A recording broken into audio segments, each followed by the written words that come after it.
The American frontier is often remembered as a land of opportunity, resilience, and freedom, a place where brave pioneers carved out lives in untamed wilderness. But beneath this romanticized vision lies a much darker truth. The frontier was a place of violence, fear, and unimaginable brutality, where survival often depended on the willingness to commit horrific acts. Among the darkest practices of this time was scalping. To many, scalping evokes images of savagery, often misattributed solely to indigenous tribes.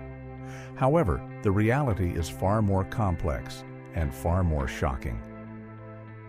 Scalping wasn't just an act of revenge or warfare. Over time, it became a calculated weapon of terror, a profitable business, and even a tool of colonial expansion. Both indigenous peoples and European settlers used scalping in their struggle for power and survival. But how did it come to this? What are the origins of this gruesome practice, and why did it become so widespread on the frontier? And most importantly, what are the truths about scalping they won't teach you in history class?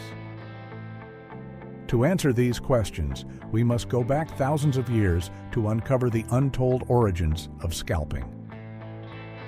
Let's begin with the ancient origins of scalping. Scalping is much older than most people realize. It wasn't invented on the American frontier, nor was it unique to the Americas. In fact, the practice stretches across continents and cultures, each with its own motivations.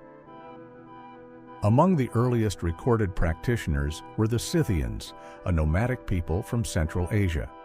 As far back as 500 BCE, they scalped their enemies as trophies of war. These scalps weren't just symbols of personal victory, they were used to decorate their horses or displayed as warnings to intimidate others. But this practice wasn't confined to the steppes of Central Asia.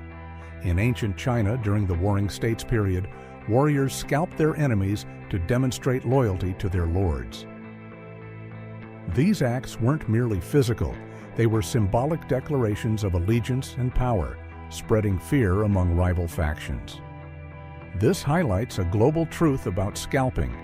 It was as much about psychological warfare as it was about physical domination. Medieval Europe had its own form of scalping. Germanic tribes who fought against the Romans used scalping as a brutal message of submission or death.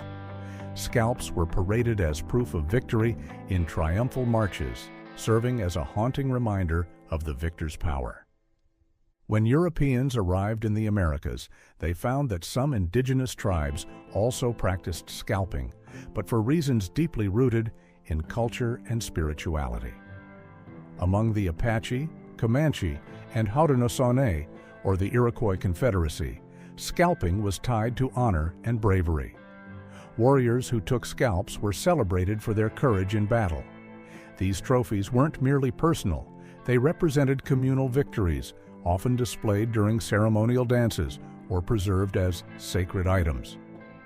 For the Haudenosaunee, scalping carried spiritual significance. It was believed that taking a scalp captured the enemy's spirit, weakening the opposing community while strengthening one's own. In some cases, scalps were even passed down through generations as a reminder of collective strength and resilience. However, not all indigenous tribes practiced scalping. Tribes like the Hopi rejected violence entirely, prioritizing peace over conquest. For those who did, scalping was never an indiscriminate act, but a ritual tied to specific contexts, particularly warfare. What many don't know is that European settlers didn't just adopt scalping, they monetized it. Far from condemning scalping as barbaric, colonial governments institutionalized it through bounty systems that turned human lives into commodities. During the 17th century, European settlers placed monetary value on scalps, offering rewards for their collection. This transformed scalping from a cultural practice into a profitable enterprise. One chilling example comes from the Pequot War of the 1630s, where settlers were encouraged to annihilate entire indigenous villages and collect scalps for profit. The Massachusetts Bay Colony paid $100 for the scalp of an Indigenous man during King George's War in the 1740s, a fortune at the time. But perhaps the most shocking detail lies in how bounties commodified human life. Some colonies, like Pennsylvania, explicitly detailed payouts for different types of scalps. While men's scalps fetched the highest price, women's and children's scalps were also valuable. In some cases, bounties even paid higher rates for the scalps of children under 12 years old, as their innocence was perversely valued more. This isn't the kind of history taught in schools.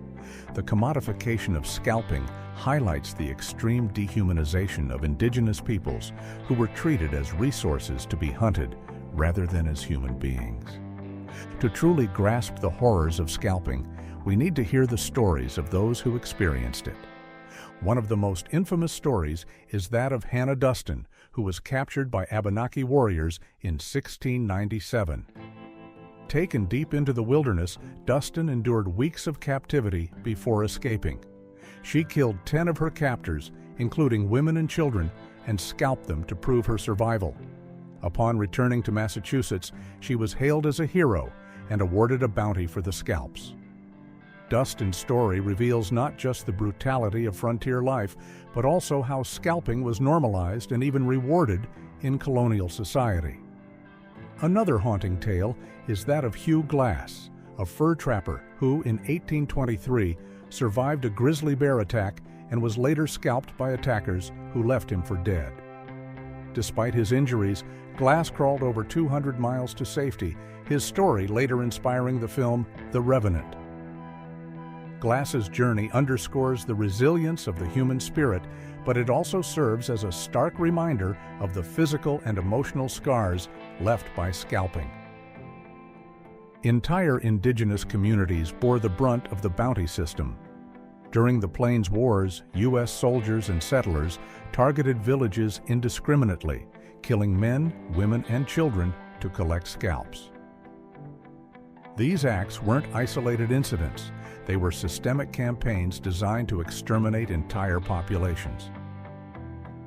Scalping wasn't just about physical violence, it was psychological warfare at its most terrifying.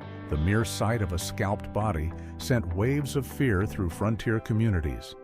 Settlers often abandoned entire villages after finding scalped bodies left as warnings. One story tells of a frontier family who fled their homestead after discovering their neighbors scalped and mutilated. For them, the fear wasn't just of death, it was the fear of desecration and the obliteration of their identity. By the late 19th century, scalping began to fade. The closing of the frontier and the confinement of Indigenous peoples to reservations diminished the conditions that had fueled scalping. Modern warfare rendered trophies like scalps unnecessary, and public attitudes shifted. What had once been normalized as a wartime necessity was now viewed as barbaric. However, the legacy of scalping remains. In popular culture, Western films often portray Indigenous peoples as the sole perpetrators of scalping, conveniently ignoring the role of European settlers and colonial governments in institutionalizing the practice. The story of scalping is not just a grim chapter of history, it's a warning. It demonstrates how violence can become normalized and even incentivized when driven by fear, power, and profit. Let this story serve as more than a window into the past. It's a lesson for the future, a reminder of what happens when humanity loses sight of its shared dignity and allows greed to dictate its actions. The frontier may be gone, but its lessons remain painfully relevant. Scalping isn't just a relic of the past, it's a reminder of what we must never allow to happen again.